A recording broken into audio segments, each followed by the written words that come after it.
Welcome to the Propaganda Report. This is Monica Perez, and we have a very special occasion today. We have a patron who is an expert, and this will be, we might be establishing a whole new genre of podcasting category where it is a listener-led, patron-led, expert, subject matter expert live Q&A. We're going to do it the way I do with Garland. If you watch our other kind of Saturday live streams, we just did one. We're going to talk. We're going to try to get it all out there, and then we're going to open it up to questions. So anybody who wants to chime in with their experiences, ask questions, or just talk to each other in the chat, it can be to us, it can be other. Some we will pull up. So if you don't want it up there, then don't type it in the chat. But mostly we're just going to play it by ear. Without further ado, Jill, it is absolutely a pleasure. Thank you so much for taking your time to share your experiences with us. And why don't you tell? So we had a patron Zoom party, and people loved the information that you gave, and they contributed their own. A lot of homeschoolers were on there, and out of privacy and just because it was fun, we didn't record it. And boy, people were up in arms. So we're going to try to do it again. And just tell us a little bit about yourself, why you homeschool, just whatever you want to say. And then I'll start just kind of probing on the more specific stuff. Sure. Yeah. I have to say, of the homeschoolers that were on that Zoom, I probably don't even rank as the most qualified. I just talked the most. So everybody had some good stuff to contribute. So my name is Jill. I'm a Washington State native. I moved to the desert of Arizona after getting married 20 years ago. My husband and I have 3 boys. My oldest will be 18 this month. My middle son is 16 and 14. So a high school junior who should be a senior, but I'll get into that later. It's all homeschooling related. A sophomore and a freshman. And I have been homeschooling them for 9 years. So our schooling evolution, my parents are public school teachers. They moved and taught at international schools when I was in college. They are education is their life. I grew up around educators. I do have a college degree in history, but I was like, I will never teach. And when I had 3 kids in 4 years, I was like, oh, I was a stay-at-home mom, but I was like, we paid for a full-day kindergarten, like get them out of my hair. And so people would always say, oh, you should be a teacher, or I go to a church that had a pretty big homeschool community at the time. And so you heard a lot about homeschooling, but I was like, I don't have the patience. I don't have the time. It's not for me. I can't do it. Like, I need them out of my space for now. So, I know the feeling. I had 3 in 4 years also. Yes. Okay. Plus adding special needs to that mix. Yeah, that was really crazy. So we've done everything. We researched schools. There's a strong charter school system here in Arizona. We chose a charter for my oldest. We sent him off to kindergarten. I quickly head-butted with the administration there and got kicked out. Oh my gosh, you got kicked out. I dared to question them. And then, I know it's a crazy story, but that's all. Well, homeschooling is more important. So then we moved them to a private school. He and my middle son went there for 2 years to a private school. It was so tiny and sweet that it shut down. So then then I was on the hunt for a public school. I found, here in Arizona, you can get a variance and go to whatever school you want. So you can shop around and choose your school. So he went to public school for a year there. About halfway through that year, I think I'll back up for a minute to my disclaimer that I am a Christian. So that does inform my method of schooling, my worldview, all of that. And I kind of have this in my notes. I realize that that's not everybody's position. I'm guessing that I'm speaking to a mostly secular audience. So I take what you need. If it's too much Jesus for you, just take the parts that fit for you. Secular homeschooling is on the rise. So I do have a lot of resources to point you in those directions. But so to back up. Can I ask a question? I don't want to get you off your roll. No, go ahead. Okay. So my uncle was a priest, and he recommended that everyone read Dale Carnegie's How to Win Friends and Influence People because it was an excellent lesson in charity and honesty. That's what he said. And he was like, these are Christian values. Like, that's what charm is, really caring about the other person and all that kind of stuff. So when you say that Christianity informs your teaching style, I think you might have said, is that because it's based in Christianity? Because it seems to me that to the extent it informs the style without actual content, the way Common Core informs a style without claiming to have any content, Right. that it would be what anybody who's there for those same values would, a person of character, to develop a person of good character, person who cares about honesty. Yes, but the homeschooling movement started in the 80s, maybe in the 70s. I'm sure there were homeschoolers before that, but it really en masse in the 80s, they were the rebels, they were like, I don't care if it's legal or not, we're taking our kids out. And it was very much like, so we can impart our worldview, teach the Bible. So most curriculum that we have now grew out of that. So most homeschool curriculum is Christian. It incorporates the Bible, it incorporates character, explicitly. So like your lesson plans includes copy work, memory work, Bible, lessons. Does that make sense? So like most curriculum is Christian based. That is changing a little bit. So that's when I say most groups are Christian groups. And so I have to kind of balance, like, I know that my experience isn't going to translate for everyone because it's so steeped in the church and in the Christian community and Christian worldview. Does that make sense? Yes. And I think that I get it completely. That I do get. But I also, when I see my kids who go to secular schools, although they're private schools, really, although the politics are not good, the quality is quite good. Like they're learning Odysseus and stuff. And I see that like the classics and Greek mythology, literature, all of that stuff, while beautiful in its style and form and everything, is really there to impart insights into human character, to impart and compare values. So you kind of have to have some kind of content to explore human nature and the ideal, I think. Yeah. I would agree with that. I don't think there's anything wrong with that. I'm not saying, because there was a kid in my class. I will get into this later, but there is a huge divide in the homeschool community because secular homeschoolers reject the Christian influence. Christian homeschoolers protect our right.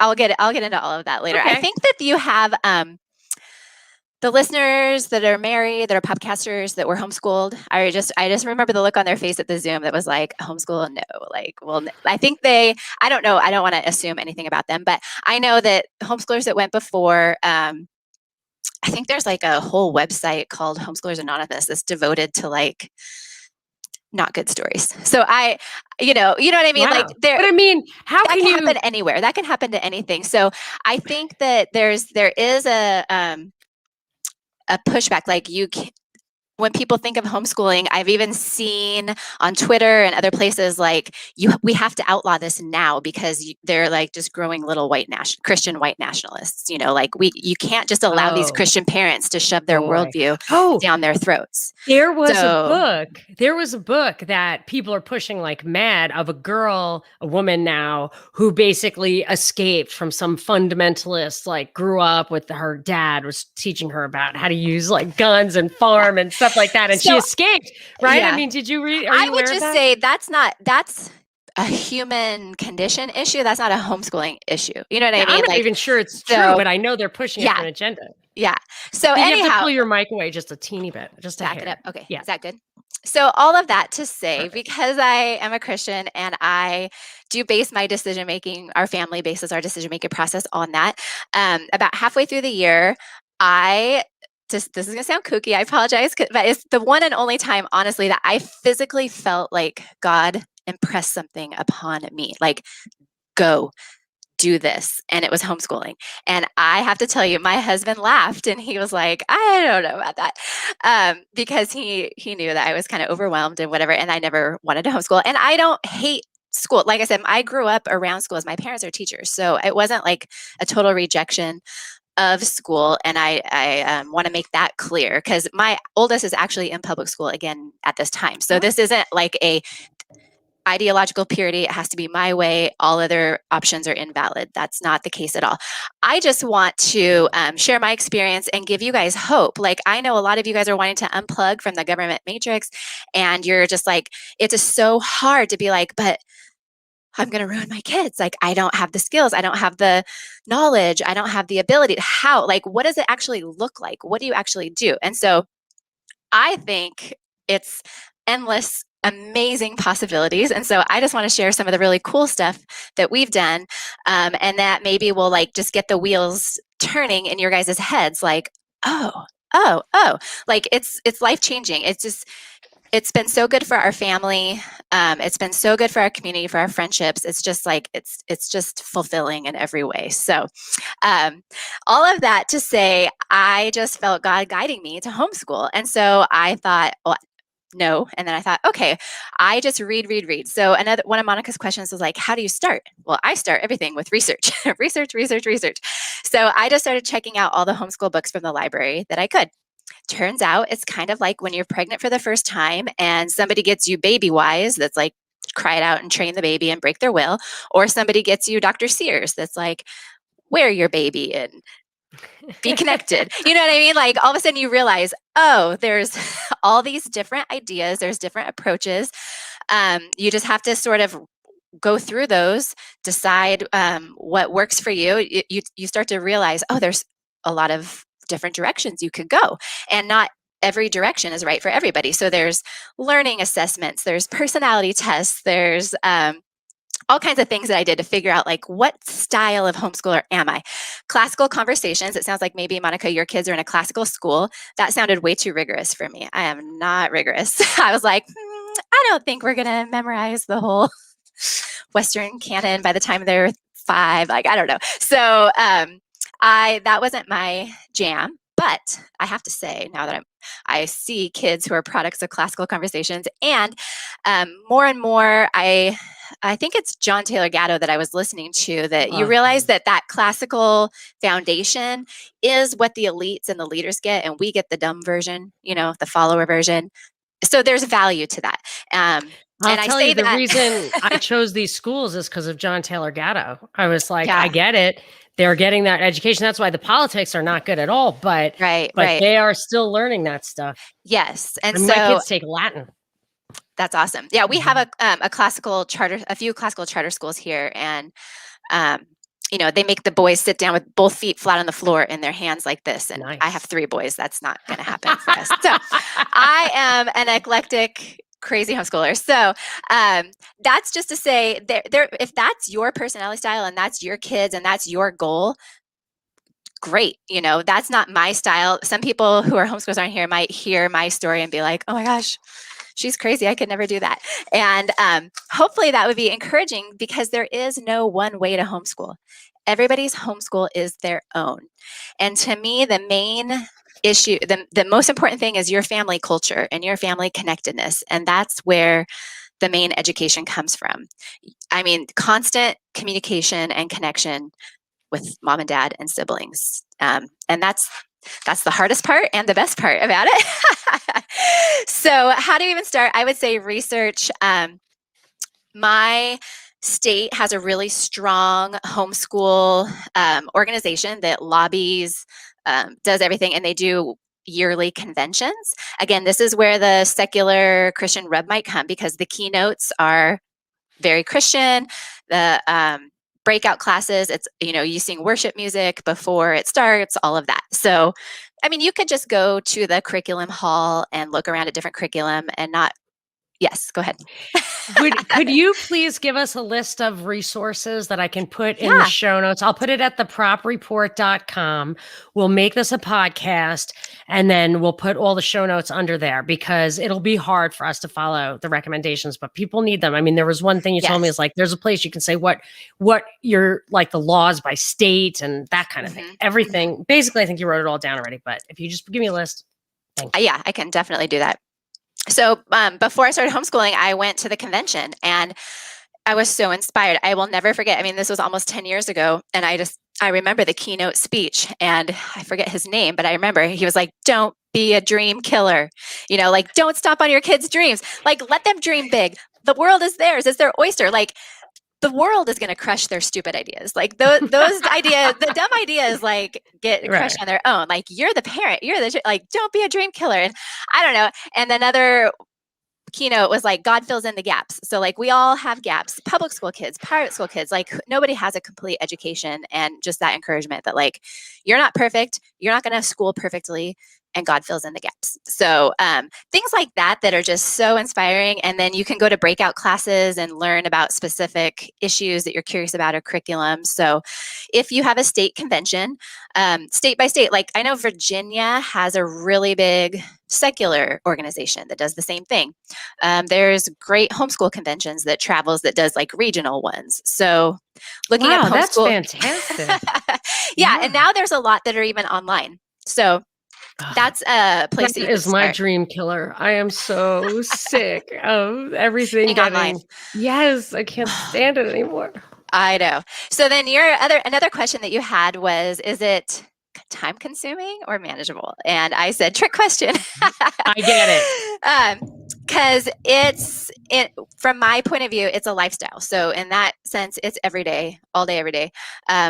When your kids are young, yeah, it's harder. There's a lot more time involved.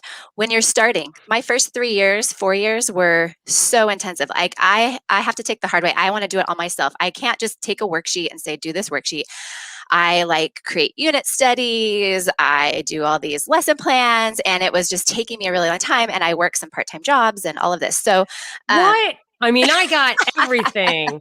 I was like, oh, obviously she does what I do. I would get up at whatever, 6:30, and I don't stop working until after dinner. And then that's it. So whatever it is I'm doing, I just work.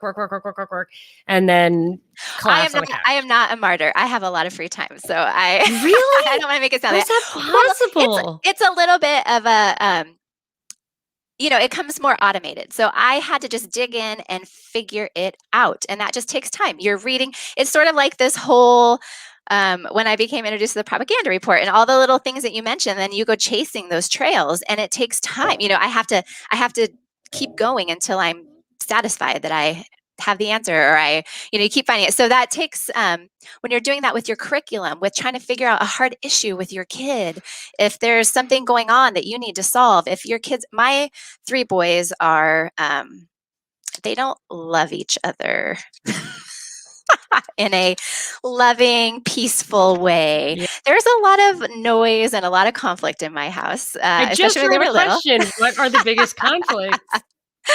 So there is a lot, again, there's where the Christian aspect comes in. It's character training. It's not shaming, not punishing, but like, okay, all of these things that happen are opportunities. We go back to the Bible. We go to a character lesson. We sit down and work through things. We cry. I mean, there's some days where I just cried and said, everything's canceled today. Have you developed quite a bit of patience? Yes. Well, I am not. I have to say, I'm not a patient person. I laugh when people say, "Oh, you must be so patient." It's not the case. I think patient. I never beat myself up for not being patient, because I thought patience just tolerates bad behaviors for so long. Like, patience is the worst thing. You never get anything done if you're patient. Yes. So I think I put somewhere in my notes that one side note, if for whatever reason there's like some severe dysfunction in your home, homeschooling probably isn't the best option for you. There might be really legitimate reasons that you need your kids to go to school. So maybe it's like the Zoom thing for the 2020. Like, a lot of people found that being around each other 24/7, working and all that every minute of every day was stressful. We actually got better. We liked it, but many people find it very stressful. We have a big house then. Yeah, that is. I mean, seriously, everybody has their own room. It's like that pretty much solves that. So I brought some examples. So when I first started, like I said, I went for the gentle, altogether approach. So when we started, my kids were 4th grade, 2nd grade, and kindergarten. This lovely little curriculum called 5 in a Row. Sorry, it's What five is in a row. that? 5 in a row? 5 in a Row. It's based on the idea. It's all literature based and picture books. So remember, right? Because we're elementary. So this first lesson, the story of Ping, it's all classic literature picture books. You read it 5 days in a row. You sit, kids are on your lap. You read one day. You go over. Let's see. So for example, the story about Ping. So the social studies lesson for the day is about relationships and discernment. You can talk about geography, about China. You can talk about the culture that went on, Chinese culture, literature. What is a classic story? Calculate how long ago it was written. Explain about, let's see, where else am I? We did literary devices, repetition. There's a lot of repetition. That's a literary device in there. There's a day that you do art and you try to replicate the artist's style and you learn about the medium and all of that. Then on day 4, there's all these art lessons. There's all these social studies lessons, so you could choose one. I have to back you up for a second. So you're showing us basically the first book you ever got for homeschooling. Your kids were little, kindergarten, second, and fourth, right? Yes. Okay, so you got this book. It's called 5 in a Row. What does 5 in a row mean? 5 lessons, 5 days, 5 subjects? 5 days. Yep. Okay. So you take the one book. So say I started with the story of Ping, and we read that. That's the first page of that book. Right. So this book this is all, let's see, in volume 1. Show me the table of contents. Okay. So this book covers the story about Ping, Lentil, Madeline, a pair of red clogs, the rag coat, okay, who owns the sun. So classic books. So week 1. Yeah, what's week 1? Day 1 is what? Week 1. The story. What's day 1 of week 1? Day 1 of week 1. So we sit, have our breakfast. We did our Bible study or whatever. We because I mean, since they were little, literature, like everything is based on books in our house. So this was a natural curriculum for me to choose, was based on books. So we read the story about Ping, and then I decide that day 1 we're covering social studies. So I choose a few of the social studies lessons that are in this book. You don't have to do all of them. She gives you all those different categories of social studies, and I chose the ones I thought my boys would be most interested in. So day 1, social studies. Day 2, come on, let's read the book again, and we read the story about Ping again. And this time I'm focusing on literature, and I know that repetition is the literary device. So maybe while I'm reading, I'm kind of pointing out, do you see how that repeats, or this is the repetition? And then there's a few lessons to talk about that.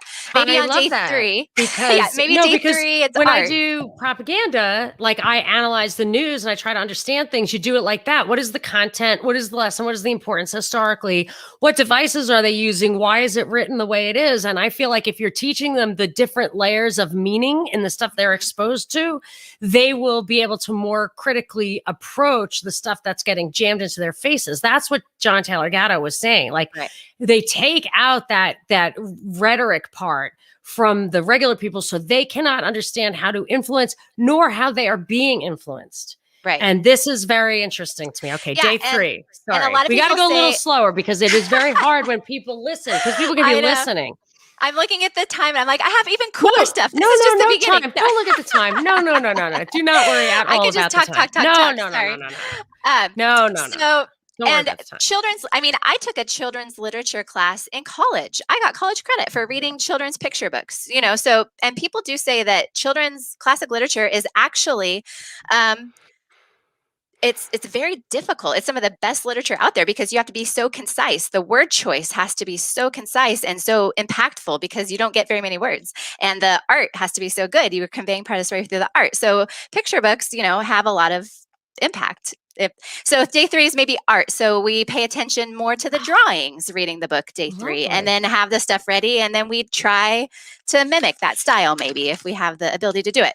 Then day 4, maybe it's science. So some of the examples here for Ping, you could do buoyancy because it's in the river. It's in the Yangtze River. Wow. You can do reflection of light, and you bring a poem in. You could do health and safety.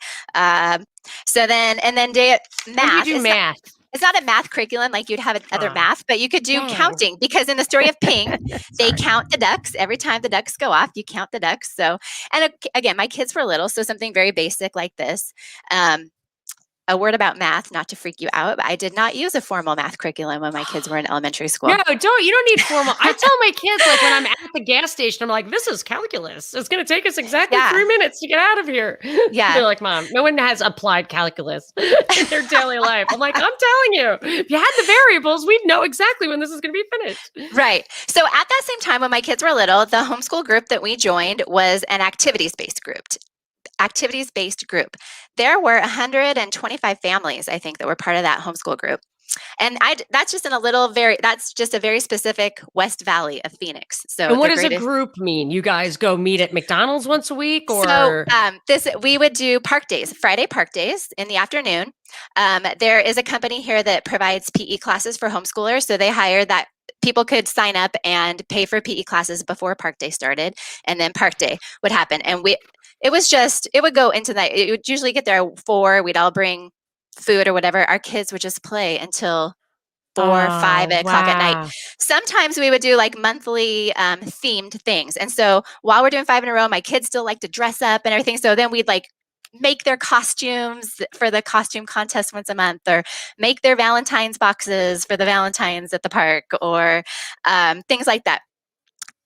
We one time had the fire department come and spray the field and run through it, or so that was park day every Friday. There also was a Lego club that formed from that. So like we did a boys Lego club, and then the girls had something. Girls don't like Legos. They don't really, but not to divide. I tried to jam pink Legos on my daughter, and she would just paint them with nail polish. Like there was nothing there. That's so funny. I'm going to backtrack and say, one of the very cool things about homeschooling is there's not really that stigma of boys and girls playing together. It's very natural. They're just kids playing. My 4-year-old, when Nate was 4, we went to the park day. There was a 12-year-old kid that was there, and they became, boom. For years, they were buddies. It didn't matter that one was 4, one was 12. They just got along. There was no age thing too. He said peer silos are not natural.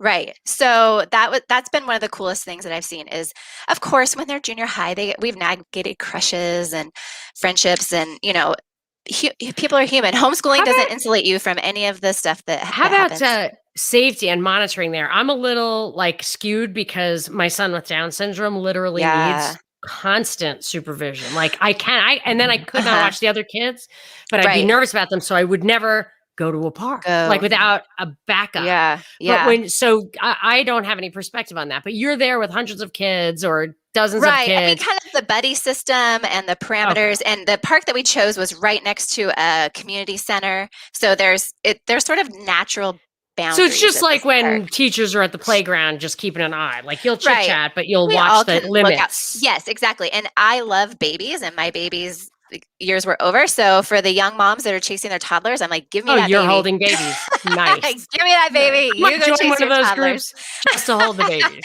And that's where I really worked through, like, this is the curriculum I'm doing. Am I doing it right? What is your suggestion? I'm having this issue. And that's another area where Christian secular comes into play, because we wanted to be welcoming. Like, we want to spread the love of Jesus first and foremost, but also like the ambassadors for homeschool, whether you share our beliefs or not. But not everybody wants to come and hear. That could lead to a whole lot of disagreements about how you relate to your husband, how you raise your kids, how,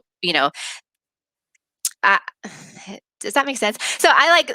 Yes, I sent my kids to a super, super Catholic school. And one of the tenets was that these are real old school Catholics. They're actually beyond, like, I was raised by traditional Catholics. This was even beyond that. And I love those people. They're very charitable and good, but there was this thing like, obey your husband. I'm like, he's wrong most of the time. So first I have to train him, and then I will obey him. That's so funny. So there is, I'm just kidding. I'm in some, I know. Your husband sounds hilarious. He's lovely, yeah. But I just, you don't want to just blindly follow that. The absolute power is not a good thing to give anybody. But there's a lot of online spaces that I see from the secular side that they feel excluded and left out. Like, we can't go because we have to sign a statement of faith, or they talk about all this weird stuff. They talk about politics and I don't want my kids to get indoctrinated to their Christian worldview, or why can't, but so I get that. And my heart goes out to people who feel excluded and can't form a community. But I also am an advocate of protecting the space. Like, Christians pioneered this movement, and there aren't a lot of spaces where our point of view is really respected and understood. And so like that environment where we can get together and we have this common foundation It's the values. It and common absolutely, values. it Like, has to. I don't want to give that up, but I do feel that lack of connection. And like I said, there are a lot of, I think now with what's happening and all the people who are going to hear this that maybe are secular, like, don't look around and be like, oh, what group can I join? What can people do for me? Like, you create the group, create the environment, create the system. Like, this all started by some people getting together and deciding that they were going to do it, you know? There's something very important about what you're saying. I don't want to gloss over it. I was reading, a priest actually is to me, some books, or recommended some books by Christopher Dawson. Are you familiar with Christopher Dawson? I'm not. He was like a historian, but he was quite philosophical, and he was Catholic, and he was writing about Europe at the end of, I think, World War II. It was during that time.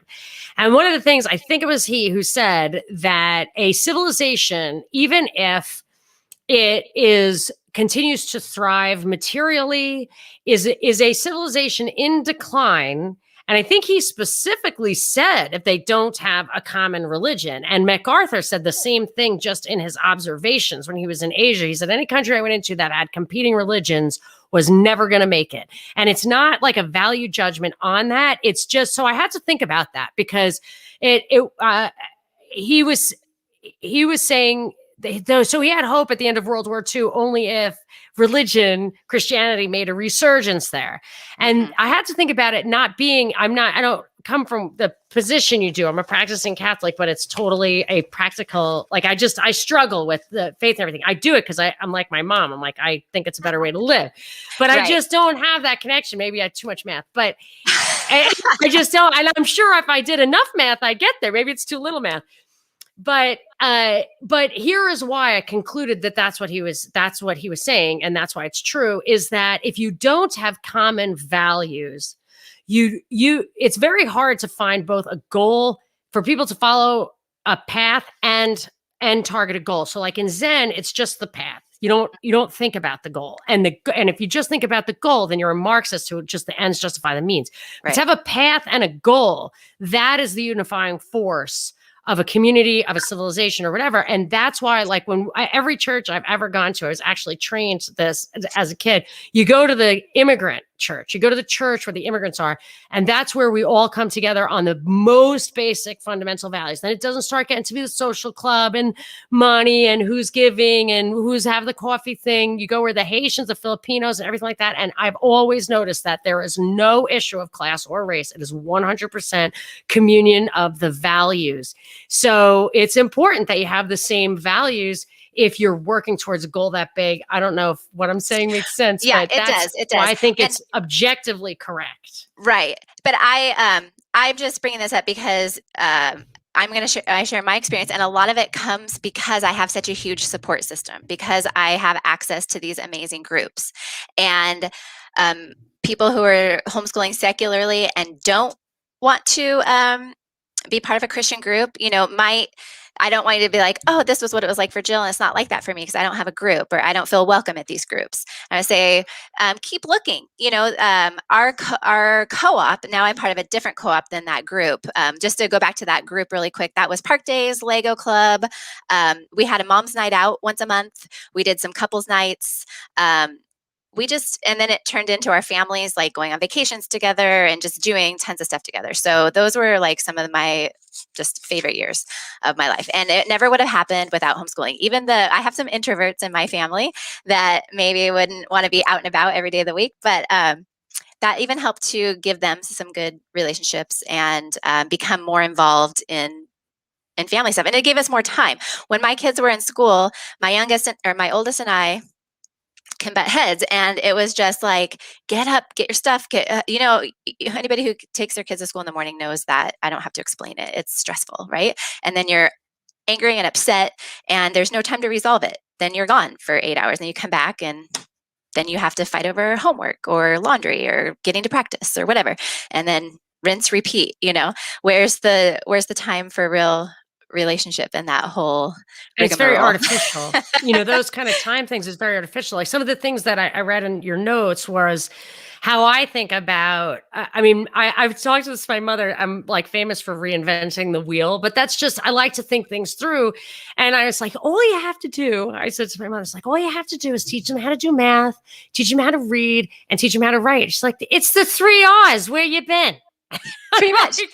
I know. And then beyond that, it's all gravy. Like to me, then you could spend 12 years just reading whatever you want. Now, for you to teach them how to read things critically and stuff, that's fantastic. But if you had, it was like John Taylor Gatto, if you got somebody who's really, really bad at reading, who is not going to be able to use that book or whatever, you can go out in the garden and you can teach them about art and math and life and science in that way. And I always thought I went to school till I was like 30. I went to Stanford and Harvard, and I feel like I actually realized I know more than I thought I knew, but I never really felt like I knew anything. And I said, with my kids, if they could learn one musical instrument, one language, anything at all, how to cook, one thing by the time they're 30, I'll be happy because it's more than I feel like I got. So I don't care. There is no more like Western canon. There is, I wish that everyone would know it, but at this point, everything's so corrupted that actually to follow maybe like a public school curriculum could actually, I firmly think that it gets you further from truth and knowledge and self-awareness. Right. So you might as well just disconnect from that. And if you learn how to grow a bunch of beets, one in a whole year, if that's all you can do, it's more than I know. If you could grow a chicken, it's more than I can do. And that's a really cool thing that homeschooling allows. And I think a couple of the other people that are in your audience that are homeschoolers, this is where they really thrive, is that they have a lot of hobbies and homesteading. And I am not like that. My kids, when they have free time, they are playing their video games. Fair enough. You're humanizing this because I thought you were superhuman, Jill. I was pretty sure you were superhuman. But there's a lot of video games and a lot of TikTok going on in our house. Okay, so just to balance that though, here's some extracurriculars that we have done throughout the years. Homeschool theater, homeschool choir, robotics, 4-H, symphony for the schools. My boys are athletes, so baseball, golf, cross country, track, lacrosse. What am I missing? Nate, what am I missing? I don't know. We've done it all. Like whatever, if there's a homeschool extracurricular, especially in the beginning when they were elementary and they were dance, I think we did dance too. I just signed up for everything. So then it gets to the point where, okay, there's so many options. When are we actually going to be home reading that book 5 days in a row, right? 5 in a row. So my kids do a lot. Do I let my kids play Fortnite? Their Fortnite kind of passed. That came and went for them. But yes, they did. My youngest played that. So the socialization question. Aren't there weird kids everywhere? Let's be honest. We have a much worse time socializing because I never fit in. My mother said, if you want your kids to be successful in school, join the PTA, which she never did. And her kids are mostly dropouts. So I even was a dropout, believe it or not. I went back to school. Like that's how bad I couldn't handle public school at all. But so I find that I do my kids terrible disservice sitting there in the bleachers talking to the other moms because I tell them what I think. So it actually drove my daughter once to say, Mom, just remember, don't be yourself. Don't be yourself. I was like, wow. And sadly, I felt it was good advice given the crowd. One cool thing that happened just this year, that our homeschool group, the co-op that I'm a part of now, has 6 locations. And so the mom that's the executive director over all of it, she loves putting on events and dances. So she does a fall formal every year. And this year she did the statewide homeschool prom. Oh my gosh, most schools here. So my oldest is in public school. I haven't told that story yet, but their prom's canceled. They could go and do a night under the stars with masks, no music, no dancing, no standing close to each other. No, thank you. Right. So he and his girlfriend went as a guest to the homeschool prom that's at a resort with a sit-down dinner, a coffee truck, a professional photographer who did photographs on the golf course, DJ, gift bags, like the whole 9 yards. It was an amazing experience. And it was like, they felt comfortable because it wasn't like, dances these days are just really inappropriate. Oh, really? At school. Like really uncomfortable. I don't know, my kids are not angels, but they're not really into that. The girls wear. I mean, the boys don't show up in like banana hammocks. They're wearing clothes, right? They're not Right. like in a thong bathing suit. There's a dress code.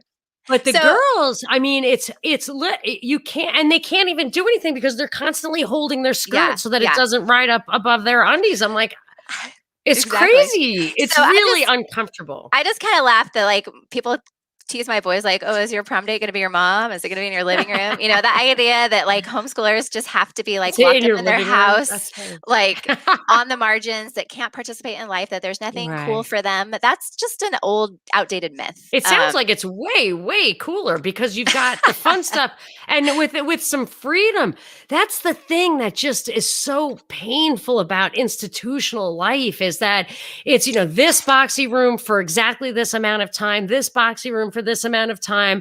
And then you have to go to this thing after school, a certain amount of thing where you have the same social scene. If you don't click with those kids, they all gossip. I always find that if you are friends with people who are not friends with each other, there's no issue with gossip, shame, like social issues just go away if you don't have like the petri dish fishbowl thing ever.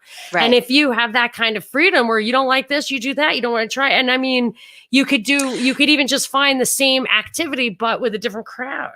Yeah. And let's be clear, where there's people, there's conflict, right? Like there's no perfect system. That does go back to the biblical foundations for the groups that I'm a part of. Like when there is conflict, and there is, how do we solve it? And so we have to agree. These are the steps outlined in the Bible. You go to the person, you go to the leadership, like in this order. These are the resolution steps. And so, and this is what is acceptable, and this is what's not acceptable. So, again, having that Christian foundation, that does help with those standards, with how to resolve that conflict, because it comes up. Like I said, I think I mentioned earlier, like the homeschool community is not insulated from any problems that anybody else has. We just can catch on a lot faster. We know, my eyes are on it. I know my kids' friends. I know where they are. Like I know them, and I know when something is wrong. You know what I mean? And it could be addressed. And I don't have to go to the principal. I don't have to go to the principal that says, oh, where was I last night hearing a story that, you know, a girl is teasing a boy, and the boy grabbed her in the crotch, and the principal says, well, it's too bad you teased him. I mean, this was years ago, probably that wouldn't happen currently, but like, you know what I mean? There's more satisfactory resolution. My son's high school, you know, he's got assemblies that tell them that all white men are that white men are the problems. And he's got classes where they just go on and on and on about, you know, all white men are the liberal talking points of basically. The day, and there's no recourse for me. I'm not saying that he shouldn't ever hear that. Like that's what he's going to hear.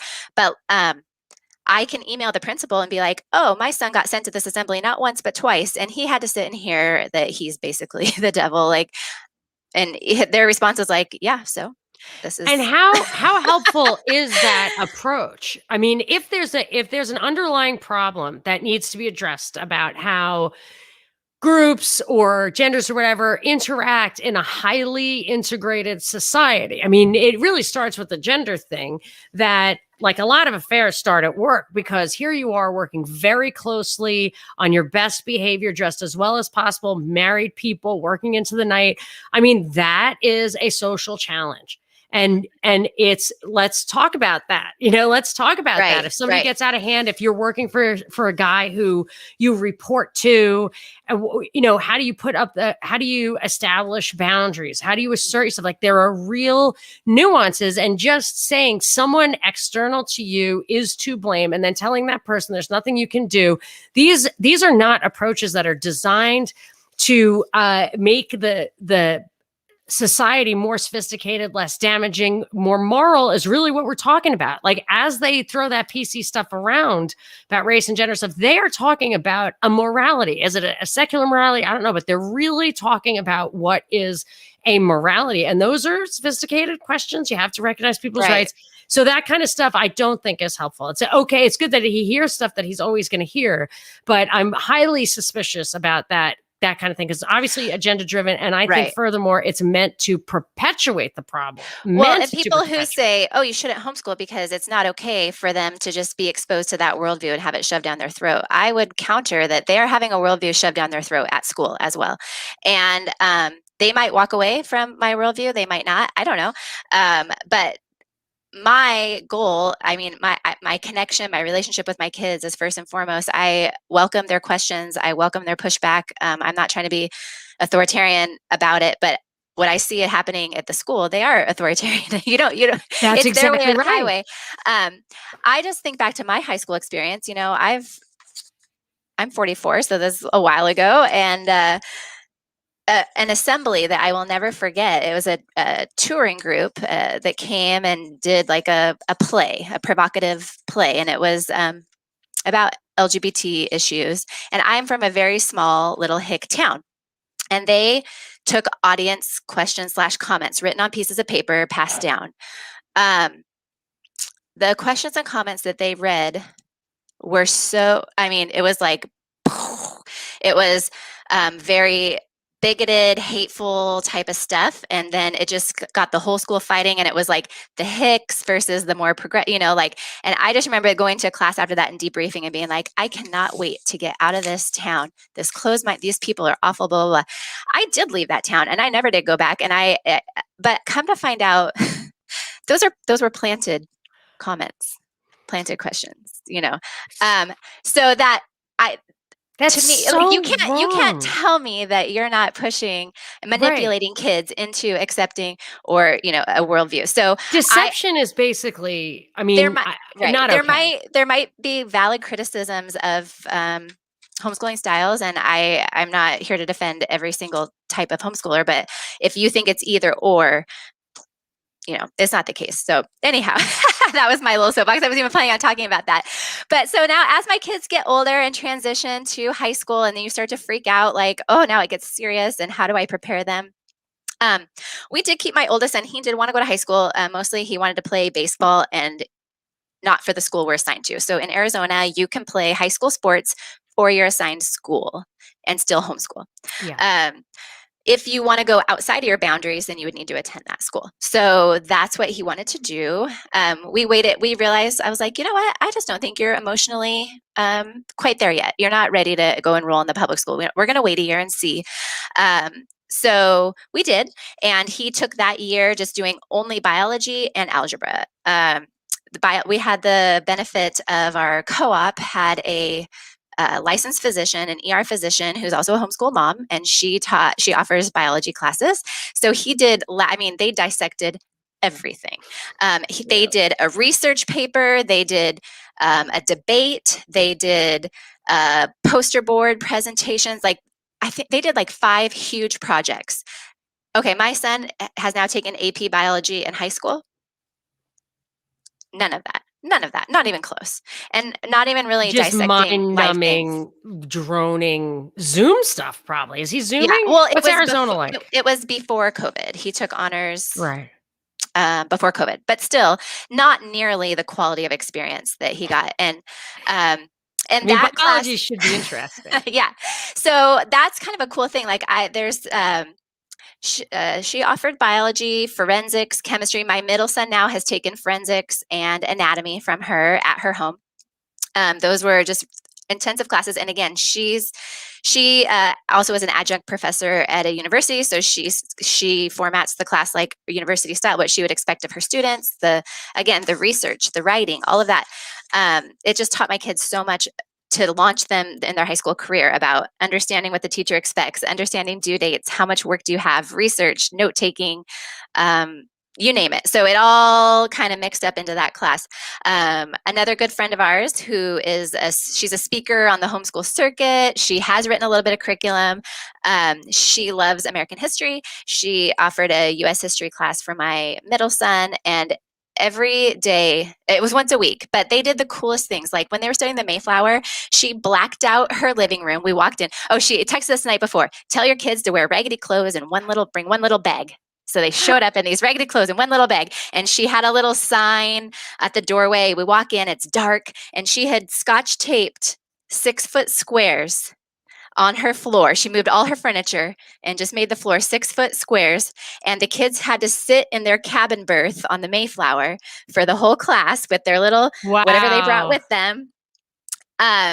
What else did she do? Oh, the Battle of, I can never say it correctly, but Ticonderoga, I don't know. But the colonists were ambushed by the redcoats, and there's a whole strategy. That battle has a lot of lessons to be learned and strategy. Yes, thank you. Okay. That's in New York. I'm from New York. Okay. Yes. They make pencils there. Thank you. Yes, those are those pencils. She had the kids dress as colonists, as soldiers, and bring like whatever little wooden weaponry they had. And then unbeknownst to them, she told all of us parents and siblings to wear something red, show up at her yard at this time. And so we did, and we were the redcoats that ambushed them. And then could you do it with a straight face or not a straight face? No, it was hilarious. It was so fun. So then she had her script, and she was directing the entire, okay, now you go here, after the ambush kind of happened. So she read through the entire battle, positioned us where we needed to go. So we just got a visual. And you need to remember very, very little about that, but you're going to remember something about it. Whereas I probably had a day where they talked about that in school. I can't even remember that there was a day that they talked about, because I'm from New York. But right, they did an oral report every day, every week. Every class. So he was always prepared with his little snippet of whatever that topic was. That same woman, we did a co-op one year. Konos is another curriculum, and it's a unit study. So you go. There's 3 volumes. It's so much information, but we chose the Middle Ages, or kings and queens. So we got 5 families that we knew kids were compatible, that were within an age range that we needed. The moms were compatible and all of that. And we divided up the work. Okay, this week we're meeting at so-and-so's house. This week we're meeting at Jill's house. This week we're meeting at this house. You're in charge of this. You're in charge of this lesson. We did things like, we were all of this was building up to the feast, the grand finale medieval feast, with all the families invited. So everything we did was kind of built up to that. So we made paper mache crowns, and they just had to sort of figure out paper mache. Like, my youngest son, this was my favorite line. I forget how old he was, but there were no specific directions.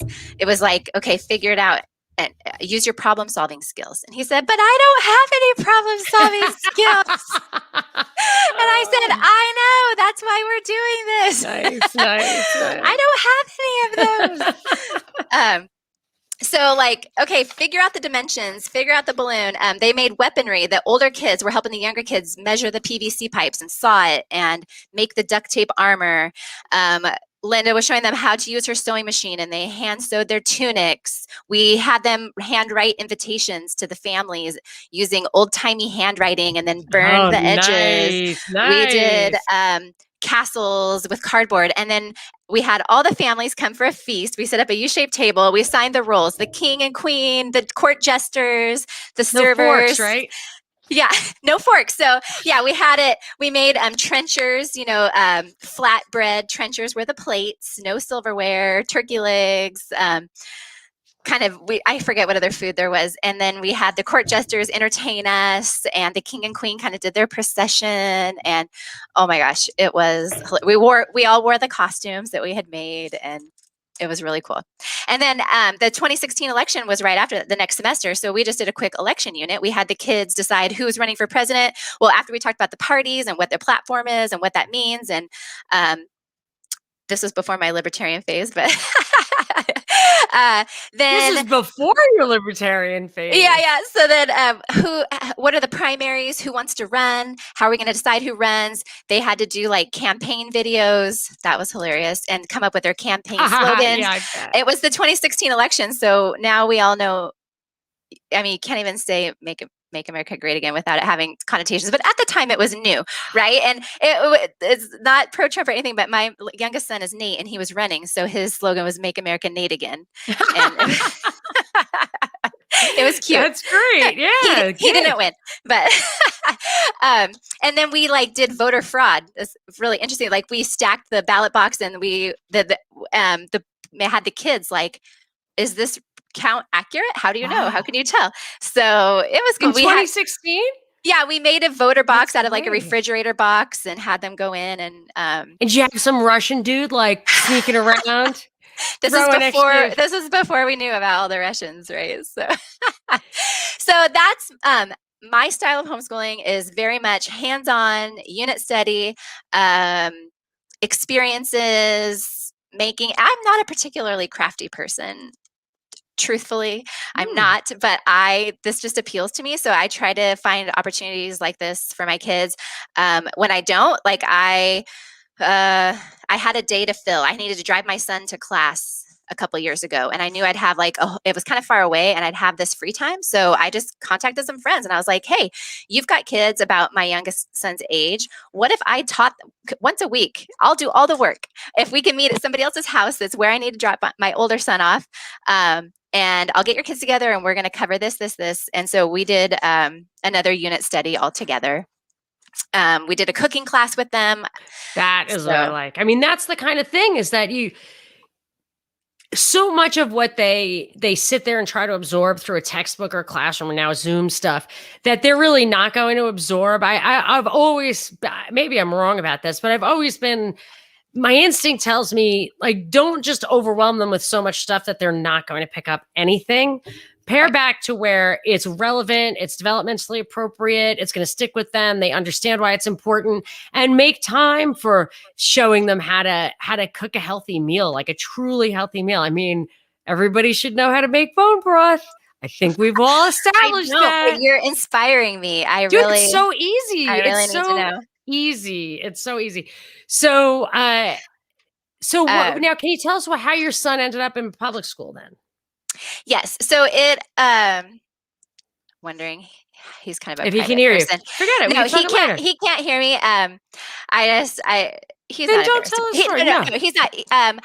When he was in third grade, I remember his teacher. I'd get calls from the teacher, and she would call him undiagnosed ADD. And at the time, I was like, that's a made up thing. It's not real. He's just a boy who can't sit still, type of thing. So he came home shortly after, and after years and years, I was like, oh, this kid has ADD. Yeah.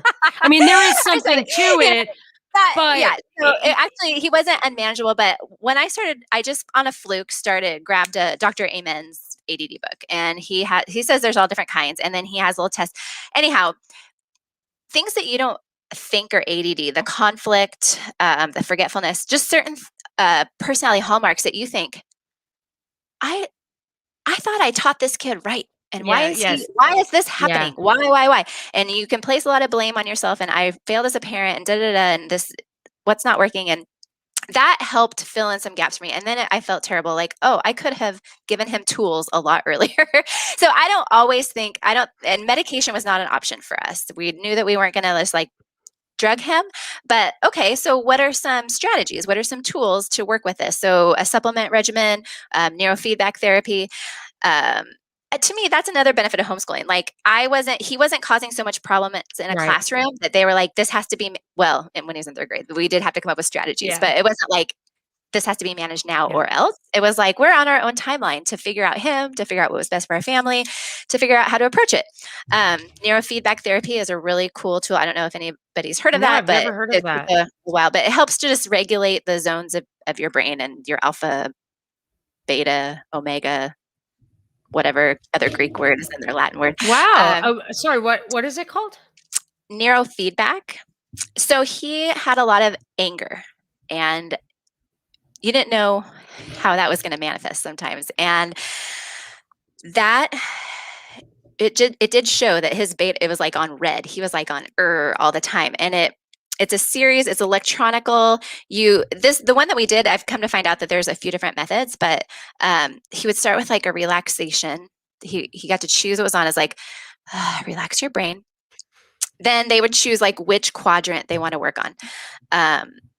And he chose he loves The Office. Again, my kids are not exactly highbrow. The biggest tragedy of their life was when The Office was taken off of Netflix in January.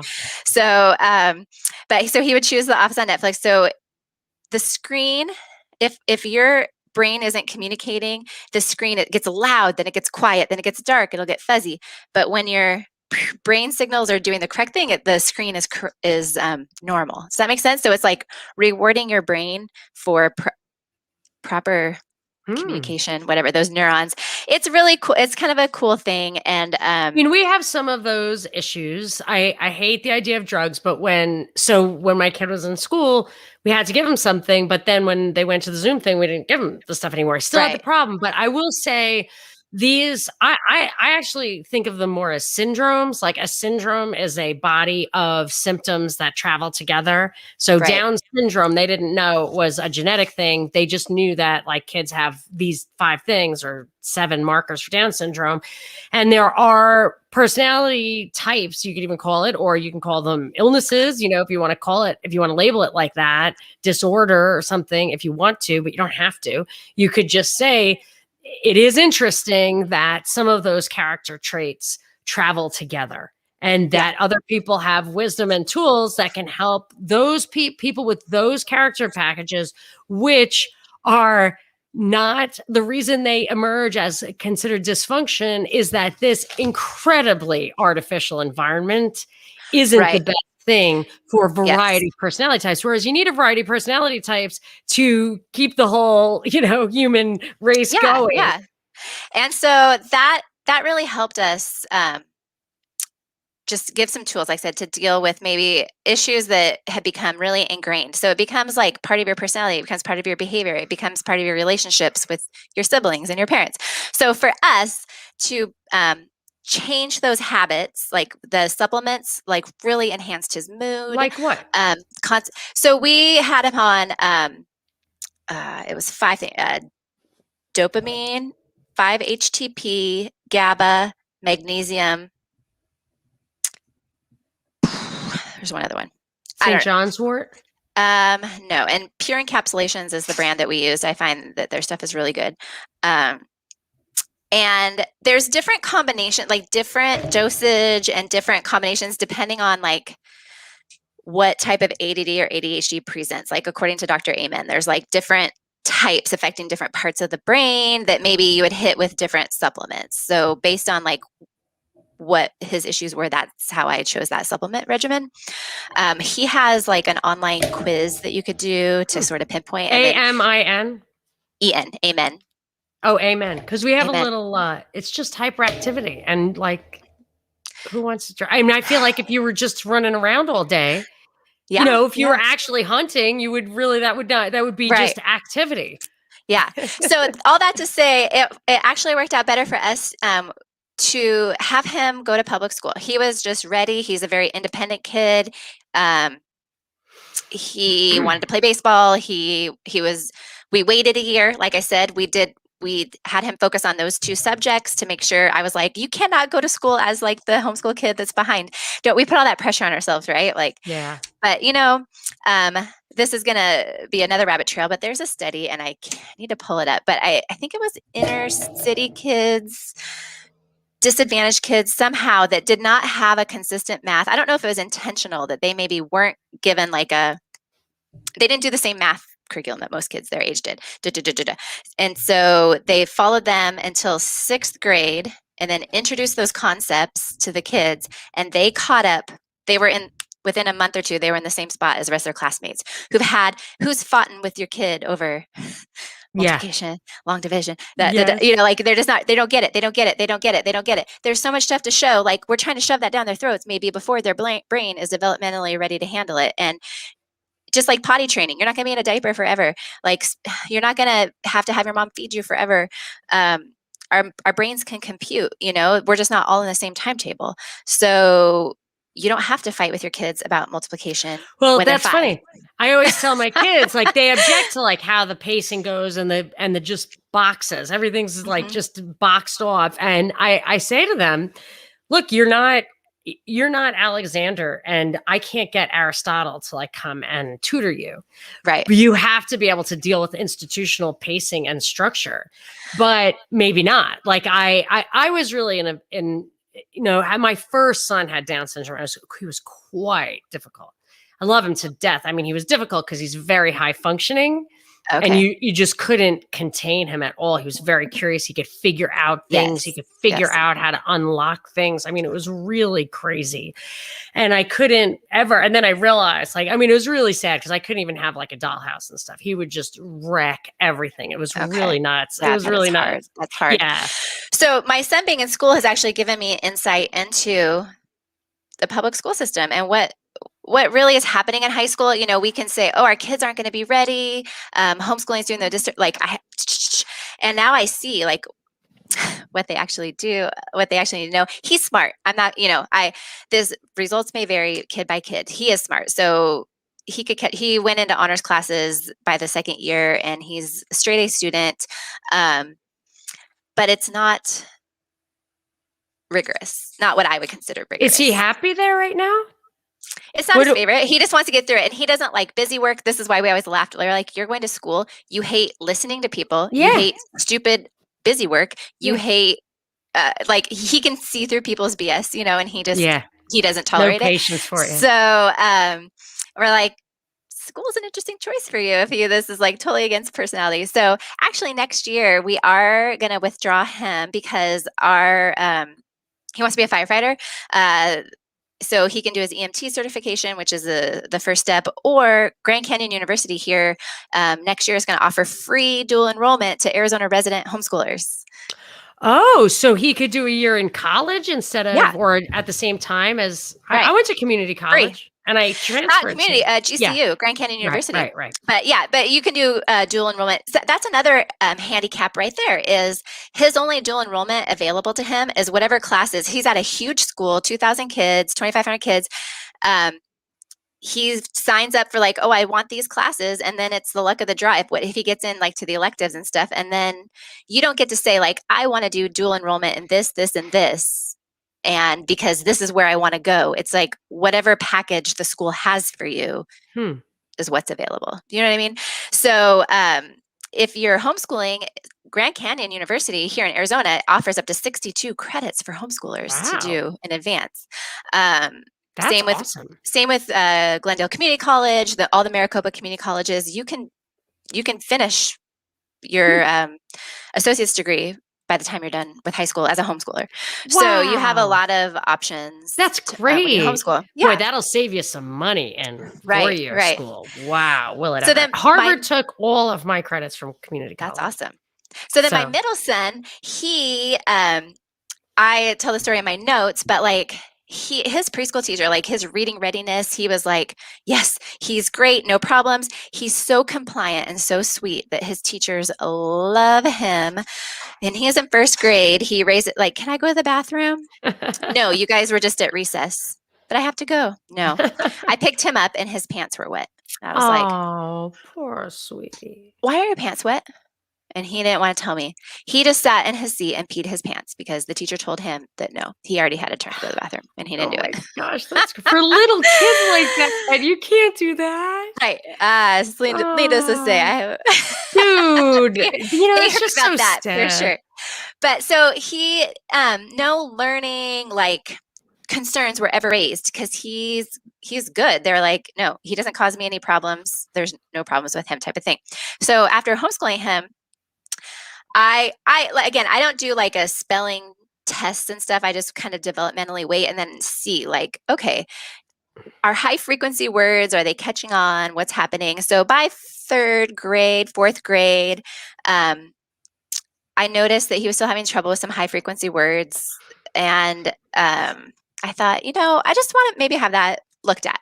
So we went and had him evaluated by she used to be a school reading therapist or whatever. She has a private practice now. And she did like the 3-hour, I didn't realize at the time, but all those tests of them crossing, reach with this hand and pick this up, reach with this hand and pick this up, draw the figure 8, grip your pencil, do all this.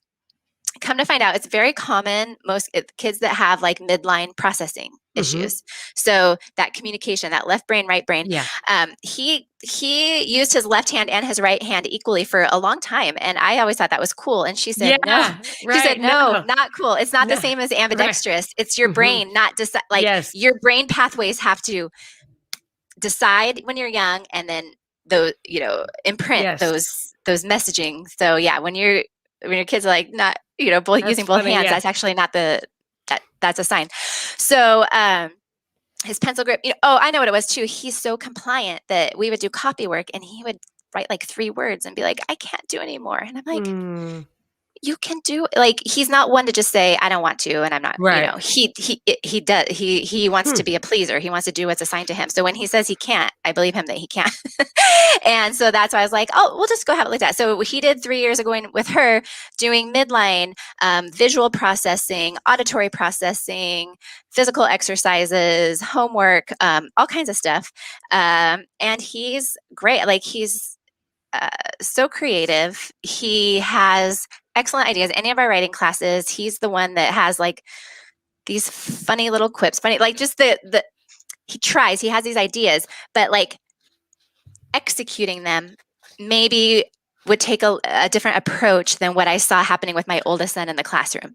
You know what I mean? Yeah. So I was like, Gabe, I don't want you to go to school and be crushed. Like, you have so much to offer. You're so smart. And like, it just doesn't come out in the way that fits with school. And I don't want that to make you feel bad about yourself. Yeah. So he agreed. He homeschools, but he prefers that I'm not really his main teacher anymore. That's fine. How old is he? 16. So that's when he's the one who, those high school classes that I was describing, he does those. I know in the Zoom, we talked about Ron Paul curriculum. So he's my one who is doing 2 classes of Ron Paul. This is where homeschooling styles come in. I know that curriculum starts early elementary. It's not for me. Like, it's very dry. It's very like, your kid has to be independent, or that's the only way they're going to survive in life type of thing. That's not my personal flavor. So but now he's 16 and he wants to be independent. So but it's so great. At it and he was like, yes, I want to do this. But he wouldn't have done it when he was 8, 9, 10, 11. You know what I mean? So, but these options are fantastic. That there's a bunch of, you can just, because I mean, face it, in the end, we're all different anyway. Like, most of the problems are trying to fit everybody into the same mold. Yes. So that's another encouragement that I have, is to take what works and leave the rest. And the same thing isn't going to work forever. Like, that's what I did when they were little. Did I miss stuff? Yeah. Do I have regrets? And do I wish I would have used this, or maybe moved on from this, or tried this? Yeah, for sure. But there's like not necessarily an endpoint. Like I said, my youngest is going to be going into high school next year. And so he's kind of done with me too as a teacher at the moment. So now our co-op it's time to move on from that. And now we're going to go to a place that offers classes by paid teachers for homeschoolers. Just looking into that option. So with the season, what the kid needs, I feel really strongly about adjusting to that. With my youngest, we've tried a variety of math curriculum, and that's the beauty of it. Like, I'm not going to spend a ton of money on, you could spend a lot of money just switching curriculum, but there's a lot of free resources too. And I really want him to get it and not hate it. So as we're doing algebra, what I learned from my oldest son is he did Matthew C. algebra. And that was one approach. Who knew that there were different ways to do algebra? Then he took a high school prep class when we thought he was going to go to high school. He did a 6-week summer course. And he was like, this is way different than the Matthew C.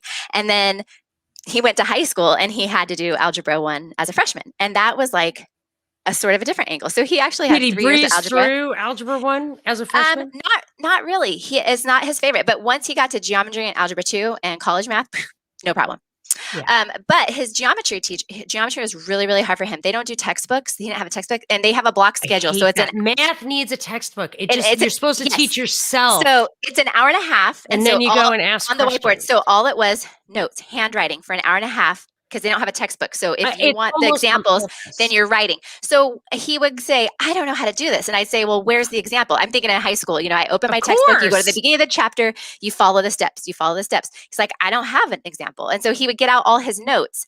I can't decipher his notes. What if he wrote something down wrong too? Like, what if he's scribbling madly, looking Why would he write something? notes? That is not how you're supposed So to teach math. that's how, and so I learned pretty quick, like, I can't be the mom that jumps in and does all his communication for him, but I suggested he email his teacher, and I helped him compose it, just saying, hey, this learning style is really hard for me. I really feel like I'm not getting it.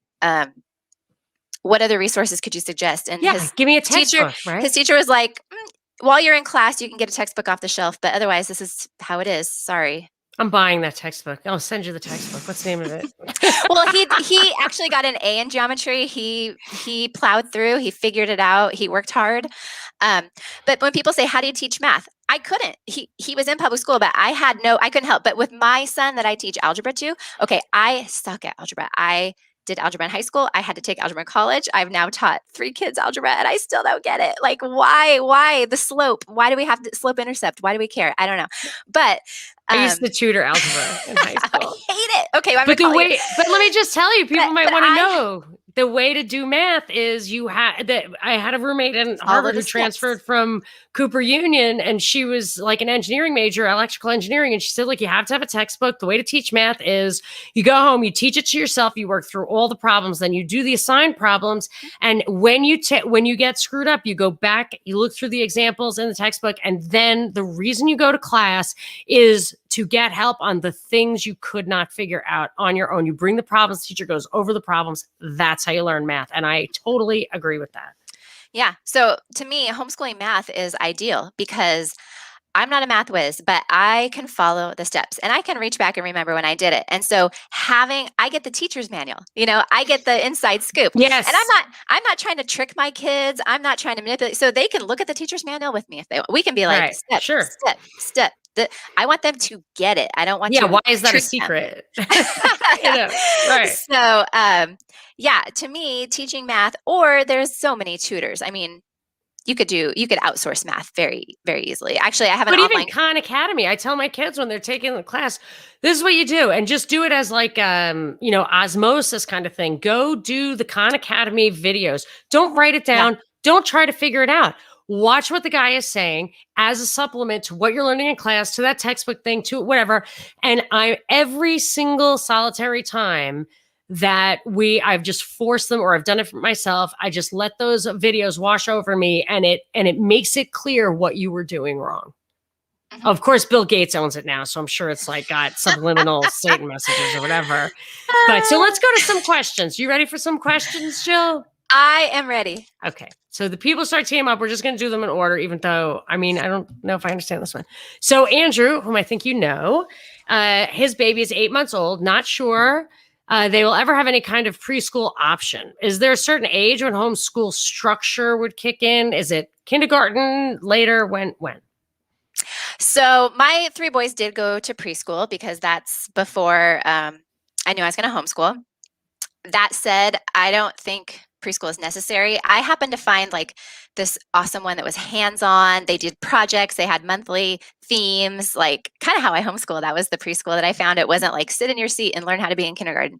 But there's a Brave Writer is one of my favorite curriculums. That is she calls it non-sectarian or a secular curriculum. So she has podcasts. She has a book. Sorry. Fine. But she had one of her favorite Brave Learner. The Brave Learner. There you go. That's it. The Brave Learner. Yeah. Lovely. But she had one of her most popular blog posts is the perfect curriculum for a 6-year-old, because really you don't have to start formally until they're 6 for most state laws. I think we all talk about Finland, right? How they don't even teach reading. They don't do the formal education. Plato said till they're 10. Mm-hmm, mm-hmm. Is that what Finland does? I think they are 8. I might be wrong. It might be 6. Yeah. But it's much more delayed than the U.S. Why not? And this whole okay, they have to be ready for high school, or they have to be ready for college. So you have to make high school really, really hard and rigorous. Yeah, okay, well, they have to be ready for high school. So you have to make junior high really rigorous. And now we have to up the ante. Oh, well, if they're going to junior high, then we have to make elementary school really hard. Oh, now the first grader teacher needs them to know that. So now kindergarten has to be really hard. Well, if they need to be ready for kindergarten, then they need to do academic preschool. It just goes downhill, and it's backwards. It's really not developmentally. It doesn't make sense at all to me. I would never do that either. And my kids are so behind because I wouldn't do like travel sports and regular sports, and everybody just raised the bar to where if you're not really masterful by the time you're 9, you're hopeless. And I just refused to do it. I should have homeschooled. So to me, like starting at 5 or 6, there's some really cool, gentle, like 5 in a row, that 5 in a row curriculum that I had, they have one that's called Before 5 in a Row. So it's a preschool curriculum and it's just very gentle and relational. Cute. So you can feel like you're kind of have it more structure to your day, but not like, I don't know. Everybody's different. So I should say what my homeschool looks like and my personal philosophy does not have to be your personal philosophy, but I take the more gentle approach in the younger years. I had a caller once who said that she homeschooled her kids by like literally teaching them how to read, write, and do math. And then the rest of the time they were just following her around. They would go places, they would go into the mountains, they would try to figure out like plants to pick and stuff, but it was absolutely informal forever. Yes, and that's another huge movement in the homeschool community is nature study. There's nature groups in every state. Wild and Free is a really cool program, and you can find Wild and Free groups. They have a family camp in the summer that we did one year, and there's like, if you want to find a nature group, that might be a good in if you're like, I don't want a Christian group, but I want an activity group, and I want to meet some people. Like, look up Wild and Free, and are there groups in my area? Is there a nature study group in my area? Or you could start one. And there's all kinds, there's even curriculum that's all nature study curriculum. So you could go that direction, especially with young kids. That might be something Andrew would like. Okay, so the trend is to track and control all kids. Yes, this is true, including homeschoolers. How can you resist this? Or will your children be out of homeschool by the time? But you must have an opinion. I think my kids will be done with homeschool, but I do have an opinion because who's track and who says, like, the track to make everybody go to college, which, that was my generation. Like, you went to college after high school or you were a big loser. And look at me. I'm a stay-at-home mom homeschooler with lots of school debt and not using my degree. I was going to ask you about that. I want to get to other people's questions first, but I did want to ask you about that. But I think she might be talking about tracking. Like literally tracking them. So it's state by state. Some states have very little homeschool freedom. I think in California, it's even illegal unless you're under the umbrella of a charter. So there are some homeschool charters and you're accountable to them in different ways. I think in New York is you have to submit plans and progress reports. There's some states where the school district has staff that are assigned to homeschoolers that you meet with to like show your progress. And I know I don't really pay attention to those chats, those online chats, because they don't apply to me, but I know that you can find a lot of resources online for how people approach those. And I think in Washington State, you have to just take the WASL test. All homeschoolers have to do that.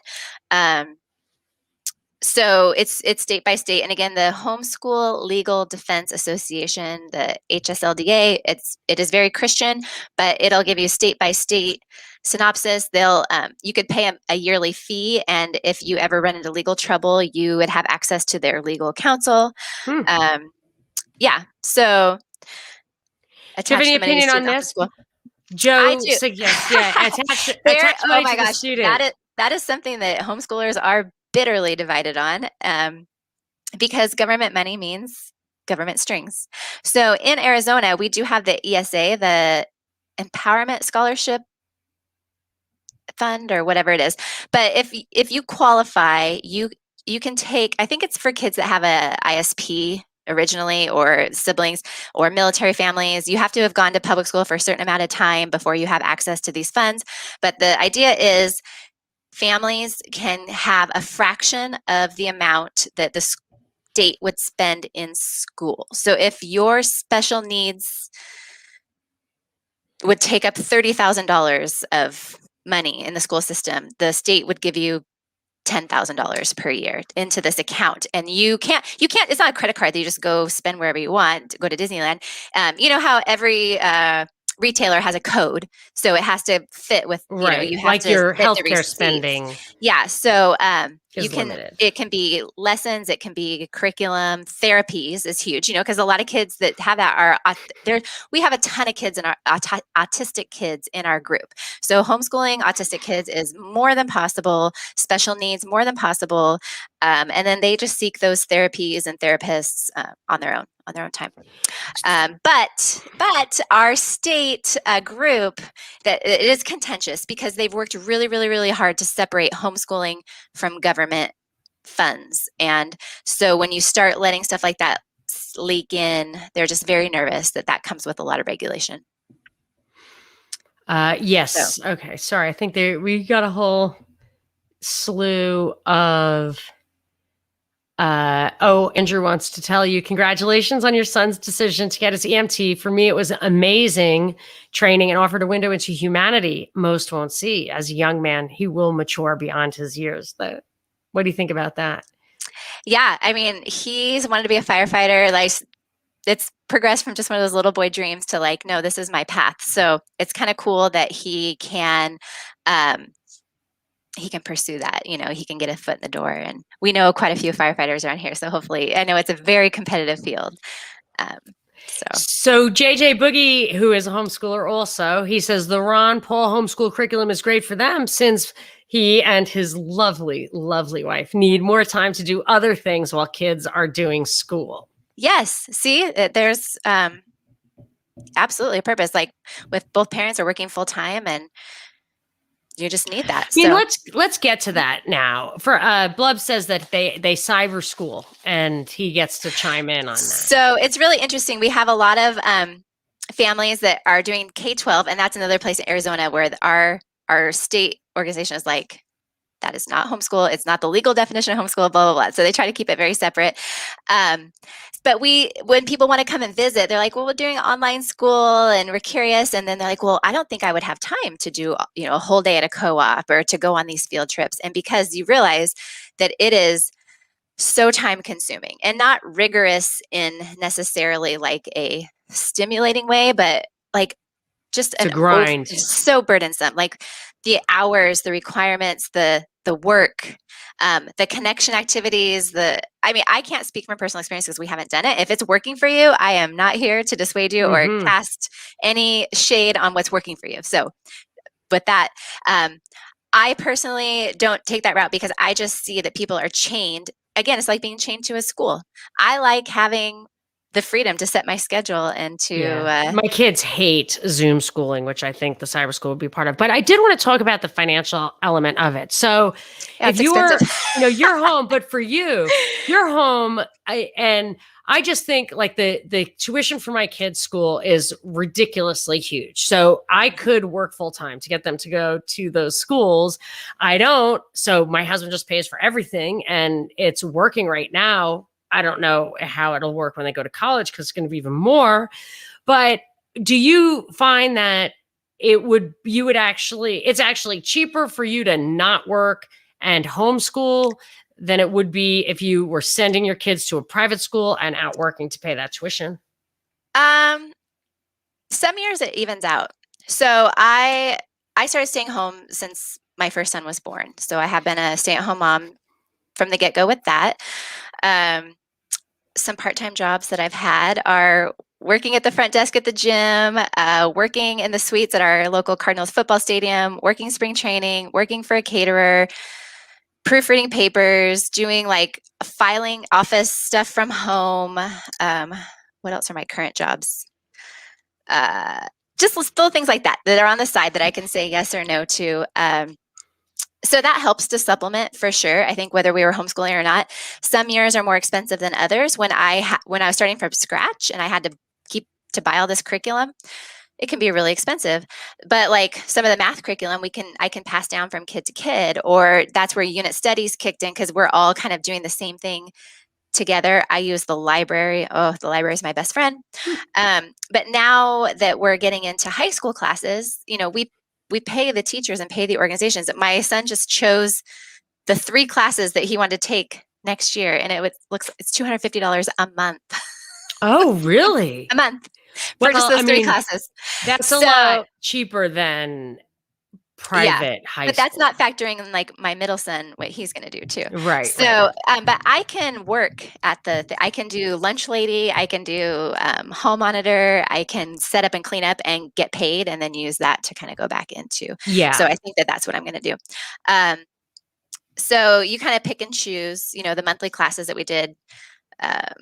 If you're doing like a Becca, like an all-in-one curriculum where you're paying a yearly licensing fee, classical conversations, I think is like $1,000 per kid or more a year. And that doesn't necessarily include the books and stuff, I don't think. So the Ron Paul curriculum is it could be somewhat affordable. I think it's $250 a year for a family membership. And then each class is $50, depending on how many students you have and how many classes that they Well, want to take. it looks like the Ron Paul issue is some people like, some people don't. Blub says, I thought we might need more help than the Ron Paul school offers. If you have a question, they don't usually get back to you. Correct. So it's all self-driven. The videos are pre-recorded. Tom Woods has a bunch of classes, high school classes. The other guy that drones on and on, I can't think of his name. Is it Robert Murphy? They always remind me of each other, but I It's don't not know if Robert. he's a drone. It's an older guy with white hair. North is his last name. North something. Oh, But not Gary North. I think Doug North. it might be Gary. I don't know. Gary But North. they recorded their classes years ago, so they're not sitting there teaching. Like they recorded their class package.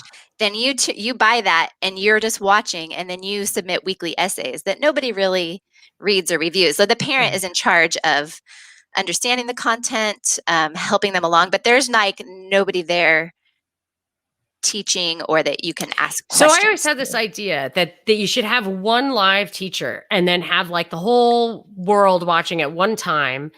And as you submit questions, other people can vote the question up to the top of the list.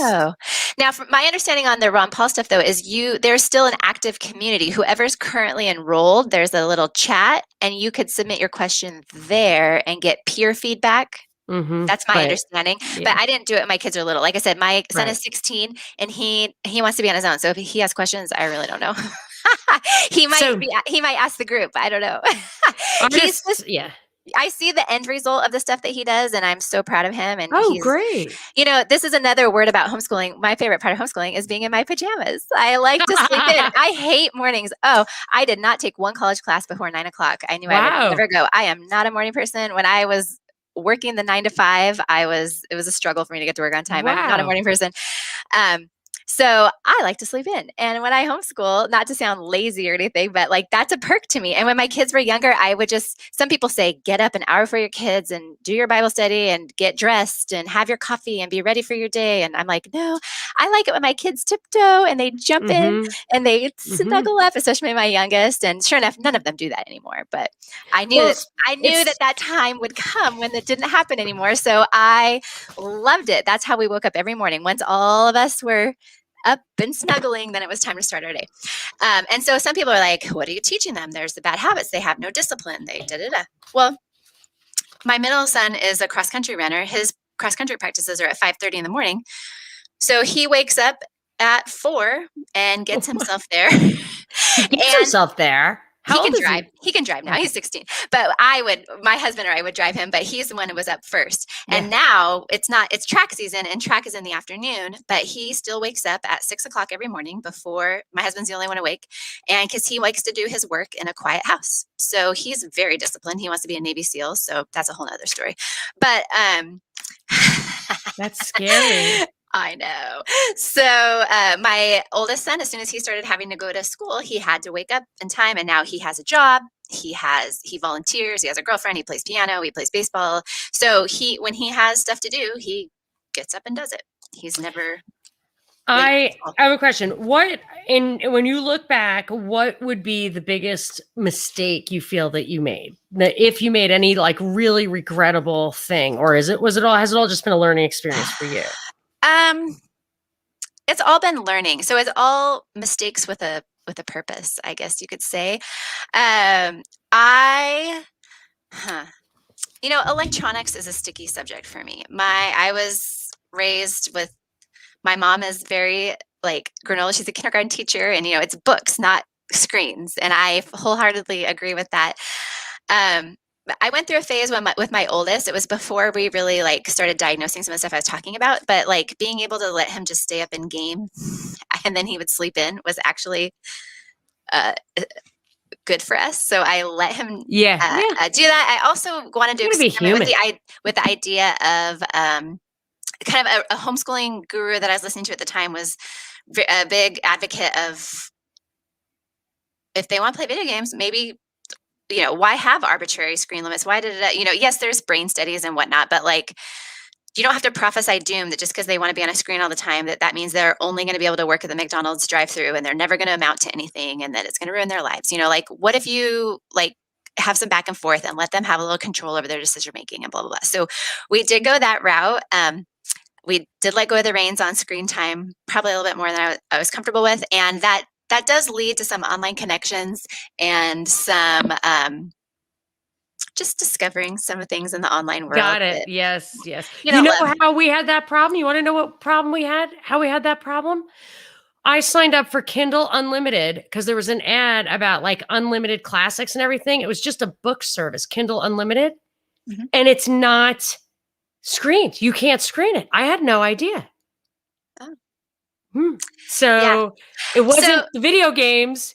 I know. It was this false promise of a sophisticated access to the world's libraries. That kind of makes me mad. So it looks like that your people are expecting you to wrap this up. So let's just see. I just had somebody to come home and say hi. So I was looking. Yeah, because they think you're done. I think that balance of, I wouldn't say no decision is wrong. I mean, would it have been better if we fought all the time over screens? Right, I don't know. That's the thing. So the happy ending of that story is he's really not a gamer at all anymore. He has a really cool like youth group at church, and I remember one message about like just becoming disciplined and focused and like what are you dedicating your life to, and he came home and unplugged his screen one day. My son did the same thing. I had a big problem and I felt he just like socially didn't connect so well, so I said if he's going to connect with these kids at school from home on these things, I'm going to let him do it. And he just eventually he got really bored with it. And now he walks around telling me about like what really happened at Troy. And I'm like, okay, this is what you're doing with your free time? He's literally like reading history in his free time. That's awesome. Cool. But like, he unplugged himself for sure. Because it's just ultimately boring. Yeah. So I would say I'm such a reader, and I just assumed that my kids would be readers, and I didn't want to force it and turn them off. And now I wish I'm like, I should have gone. Now that I look back, and the more I listen to John Taylor Gatto recently and have more appreciation for that, the rhetorical education, the kind of that classical education that you say your kids are getting, I do wish that maybe I had incorporated that a little bit more. But I also feel like my kids are pretty independent, free thinking, curious kids. Yeah, well, they were. I mean, literally, these are just those super, super high end schools. But boy, I mean, socially, I feel like when people ask you the question, are the kids socially isolated? I think it's more socially isolating to be in a school where even just mainstream politics, I don't care if it's right or left. I don't like it. It's living a lie, in my opinion, and that drives me crazy. But what was the last thing? Oh, Andrew says, are there tax implications? Are there? It's not. It's if you're homeschool in Arizona and federally, like I think you can deduct certain educational things, but homeschooling doesn't qualify under that. So you're on your own. Well, Jill, I wanted to tell people that, yes, you are going to give me some resources to put in the show notes. This is going to be at thepropreport.com. And I also wonder if people had specific questions for you, if I let them email me and then forward those emails on to you, might you be open to that if you're not overwhelmed by a quantity of them? So you can email me at thepropagandareportpodcast@gmail.com, and I will forward any questions to Jill. Propaganda report. I'll write it down so you can see. I don't know how you do this every day. Does it give you a headache to talk this much? What it does is it gives me a neck ache because sitting up tall. Oh my gosh, it's like hours a day. So people ask me to do podcasts all the time or to be on my show or whatever. And I'm like, you don't understand, like every extra hour, it's just agony.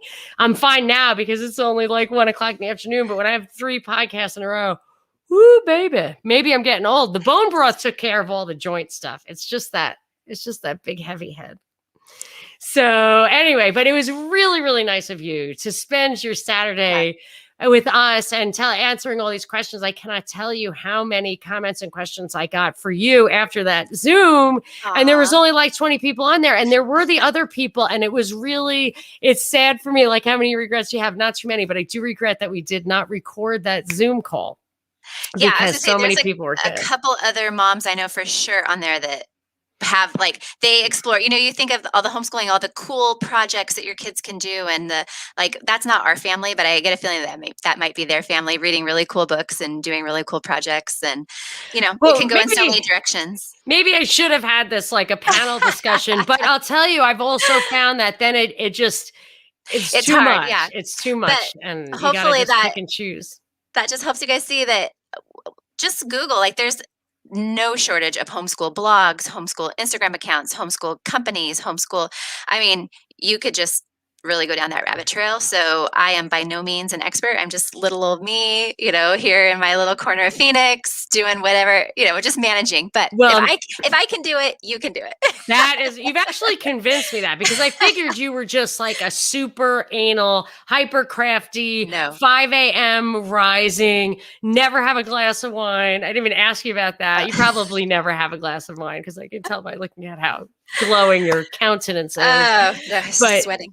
But yeah, well, that's because you're in the hot spot. But if you give us these threads to pull on resource wise, I think the doors will just open for people. And I'm very inspired, and I absolutely love your approach. If I had heard this 10 years ago, I would have followed your path, because I feel like what you're talking about is something I could do. And I just thought I couldn't do it. And I had this special kid, but now that I'm paying tuition, just getting a babysitter for him while I focus on the other kids would have been a money saver even. So, and a sanity saver. But we're all good. But we do look back and want to learn from each other's experiences. So thank you very much, Jill. Thank you everyone for coming and for questioning. And I'm going to put it on the audio feed. It'll stay up. This is not going to disappear, but you will hear it in the podcast feed with Jill's permission later in the month. So thank you guys. All right. Thanks, everyone. Bye.